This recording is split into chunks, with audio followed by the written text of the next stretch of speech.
וכרגיל לכבוד ועונג רב להשתתף בכנסים של מרכז דהאן. My presentation will be in English. So the title is the literary manifestations of the encounter of the Tunisian Jewry with the French rule. The French occupation of Northwest African countries had far-reaching consequences in terms of its cultural impact. Inter alia, extensive literature written in the French language by those who were born in those countries, whether Jews or Muslims. This literature has been described to some extent by two French scholars of the previous generation. The first is Yves Châtelain, La vie littéraire et intellectuelle en Tunisie de 19e siècle à 1937, which was published in Paris in the same year, I mean in 1937. The other scholar is Aimé Dupuis, La Tunisie dans les lettres d'expression française. It was published in 1956. This corpus of literature has served in no small degree as the subject of interest of several contemporary scholars, of whom we can name three. Guy Dugas from the University of Montpellier, such as is in doctoral dissertation, littérature judéo-maghrébin d'expression française, études comparatives, which appeared in 1990, and Mr. Dugas, he also published several of the works of Tunisian authors, Jews and Muslims. The second scholar is Yael Even Levy in her doctoral dissertation of 1998 entitled The Poetics of Identity in Jewish Maghrebi Poetry, the poetry of Sadia Levy, Rivel, and Blanche Ben Dahon, which was written in Brandeis University. The second author, Rivel, which she deals with, Rivel, who goes by the full name Raphael Levy, is the most important of the Jewish authors in Tunisia who wrote in French language, perhaps with the one exception of Albert Memmi, who immigrated to France and who became there a professor of sociology. The third scholar is Deborah Kelly from the University of Liverpool. In her book entitled Autobiography and Independence, Self and Identity in North African Writing in French, appeared in Liverpool in 2003, wherein she engaged on 4 writers of North African descent, including therein Albert Memmi. Certainly, all of these creative works could not have existed without the political conquest of North Africa countries by the French. A French culture upon this conquest that was accompanied by a conscientious policy of forcing the French culture upon these countries. However, it ought to be stressed that the literary expressions used in Tunisia from the encounter with the French occupation have not been confined unto literature written in French language only, but rather also to the tremendous Judeo-Arabic literature, which few are engaged in, no doubt because of the linguistic difficulty. In what follows, we shall treat primarily on literary expressions that have hitherto not been given their due recognition in academic research. But first we shall investigate what Tunisia's cultural ties with Europe were like before the French occupation. Indeed, the French occupation of Tunisia in 1881 caused a stout shaking among the Jewish communities in northern Tunisia by comparison to communities of its southern parts, and which were hardly affected by it. Still, one should remember the winds of change caused by European culture could already be felt in the northern Jewish communities well before the French occupation began. By that, we allude to Italian impact, which happened both as a result of integration of Jewish Livornese emigre within the communities in the north since the end of the 17th century, and as the result of the South Italian work immigration during the 19th century.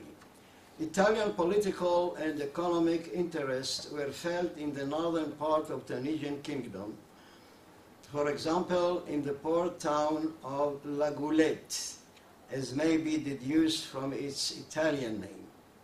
The Italian impact was realized by the influential Italian component in the spoken Judeo-Arabic as well as in the spoken Muslim Arabic and literature. Mostly for, the Italian words that came into the spoken Arabic language by Jews or by Muslims, mostly for modern concepts and objects imported from Europe. One significant sign of the pervasive Italian impact is the fact that the first Jewish theatrical activity by Tunisian Jews was conducted in Italian. We may also mention that the first Judeo-Arabic publication were produced in the Jewish-owned printing presses in Livorno, although in this case it was already after the French occupation. Obviously, the effects of Italian interest and culture were not limited to the Jewish society, but were copied by the Tunisian kingdom in general. However, along with the French occupation in 1881, other changes came in its wake, and the European culture, which began to seep into the lives of the Jewish of Tunisia, came entirely with its French flair. The most effective tool for inculcating French culture were the Alliance Israélite Universelle schools established in several of the Jewish communities in northern Tunisia, the first of which opened its door in 1878. In other words, even before the French occupation. A few years afterwards, in 1882, a girls' school was opened under the auspices of the Alliance Israélite Universelle. These schools operated essentially as agents of the French government for spreading French culture, alongside a complete system of French administrators, including doctors, priests, and scholars from various fields, who settled in Tunisia and worked for the same cause. In this manner, the Jews of northern Tunisia became proficient in the French language, which for them was a key factor in their equating themselves with the French culture and its literature. French also began to be used in everyday spoken language, most notably, of course, among the younger generation, including women, and later on even pushed aside and supplanted in certain Jewish groups the knowledge of the Judeo-Arabic dialects formerly used by them. However, one of the more striking, apparently unexpected consequences of the French occupation with respect to Jewish communities in the north of Tunisia was the creation of a new school of Judeo-Arabic literature, one that was extensive, varied, and rich.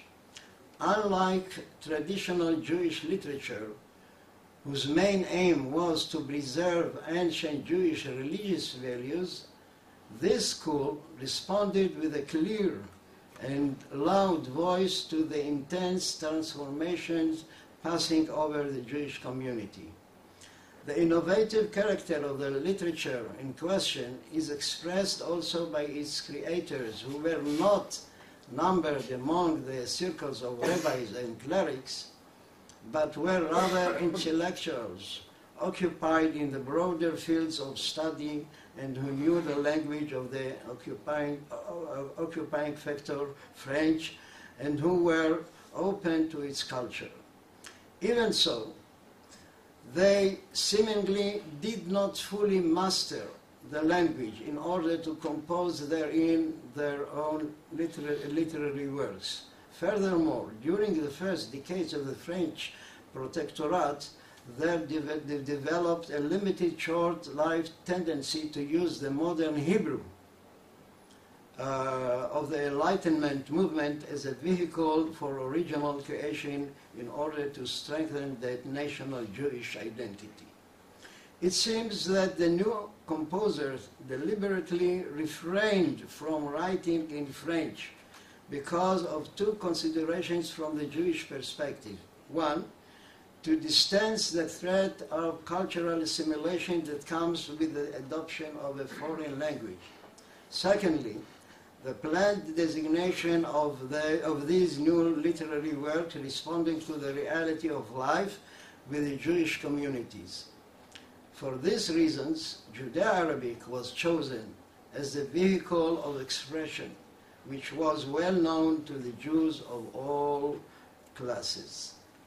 At any rate, the huge production of the Judeo-Arabic literature, as well as the limited production of the Hebrew creation, test on the strong impact of the encounter with the French rule. Let's examine some of the literary genres that developed in that school or some specific works. First, the genre of kina, the word is in Hebrew, or another genre, al-malzuma in Arabic, in ghinaya, also Arabic. In this genre, most of the original works were in Judeo-Arabic were written nearly 200 kinot, about 40 malzumat, and unspecified number at this stage of ghinayat, although certainly quite limited. The kina genre in Judeo-Arabic literature in Tunisia has no connection whatsoever to the known national kina, lamentation, of the Hebrew sacred poetry or of the genre of eulogy written over the death of individuals, or that which is known from secular Arabic and Hebrew poetry of the Middle Ages in Arabic ritha. The malzuma is a known genre also from contemporary Muslim Arabic literature, while as for the ghinaya genre mentioned here, the intention is not to ghinayat of which the majority were imported from Egypt at the end of the 19th century and whose content relates to love, although sometimes even in the most brazen manner, but rather to an informative type of work relating to the events of that time.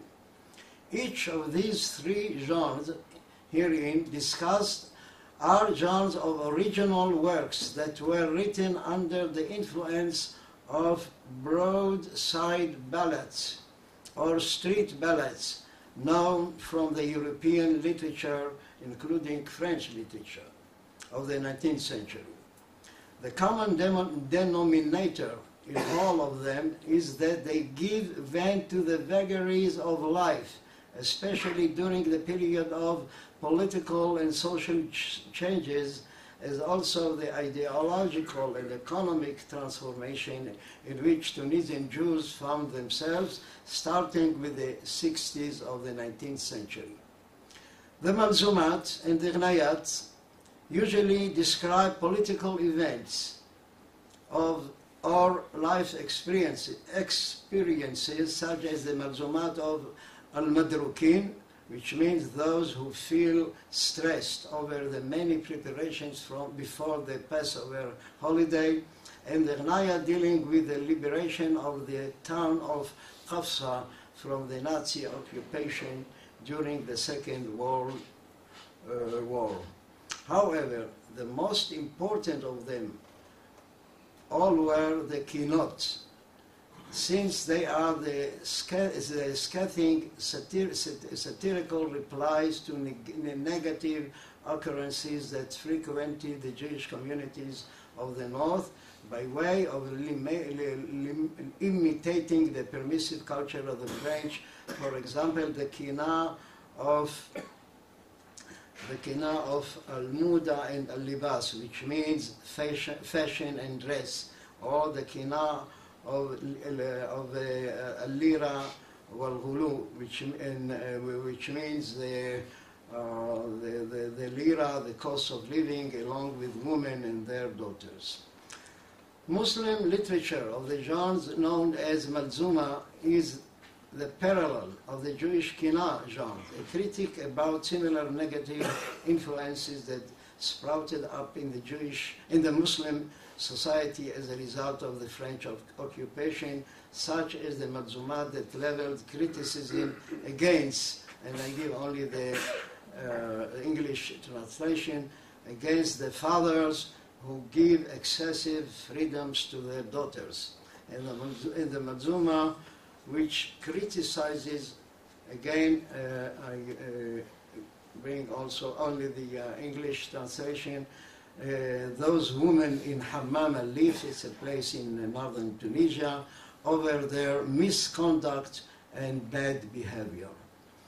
It is also worthy of noting the Muslim Malzuma of the year of 1909, which was written against the Jewish merchants. I mean, it's an Arabic creation, Arabic work, written against the Jewish merchants seeking to receive French citizenship and to withdraw themselves from the court system of the Tunisian, meaning the Muslim court system.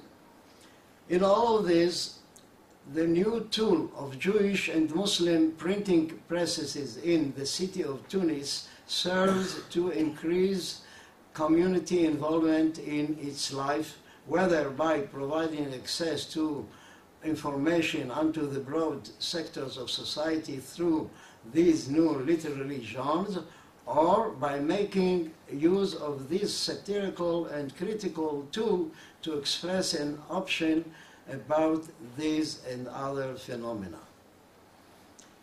In retrospect, this was a clear trend towards democratization, which hitherto has not characterized the Jewish community or the Muslim community. The trend of democratization is known also by the huge surge of the genres of journalism that swept these two communities, I mean the Jewish and the Muslim. About 100 newspapers have sprung up since the start of the French occupation, although most of them were short-lived, being as they were a plain emulation of that literary and social genre known to France. Undeniable proof of this can be seen in the names of several of these newspapers. For example, Al-Insaniya, which is French heading is L'Humanité, Al-Istiwa, L'Égalité, Al-Ittihad, L'Union Israélite, Al-Phonographe, Le Phonographe, all of them written in Judeo-Arabic. And the one which excelled them all was a Jewish French newspaper, L'Égalité, that was established in 1912 and which continued operations at least until 1932. It goes without saying that these names were influenced by the known motto of French Revolution, Liberté, Égalité, Fraternité. Another literary genre written in Judeo-Arabic, where it is plain, excuse me, just, okay. Another literary genre written in Judeo-Arabic, where it is plain to see the great impact of French culture is the Romance genre. The novelty of this genre is twofold. First, the very creation of this genre, something that did not exist at all in the literature of Tunisian Jewry before the encounter with European culture. Secondly, the use of this genre as a satiric tool meant for the correction of society's ills and for ridding it of practices that destroyed it. Let us count here, I have here three, but I'll mention only one. حكاية البنت فرية النشري مع قاذب الخيزران, which means the story of the young girl whose nickname was the fragrant bud, with a young man whose nickname was the bamboo reed, which was published in Tunis in 1892 by Eliezer Farhi. The most important figure of this school of Judeo-Arabic literature was my wife, Dr. Tobi, dealing with his works in the essay that was published in Ben Abel Arab some years ago. This work harshly criticized the phenomena of underage girls being wedded without their consent unto older-aged men who are not compatible to them. And I skip over the other romance written by Judeo-Arabic.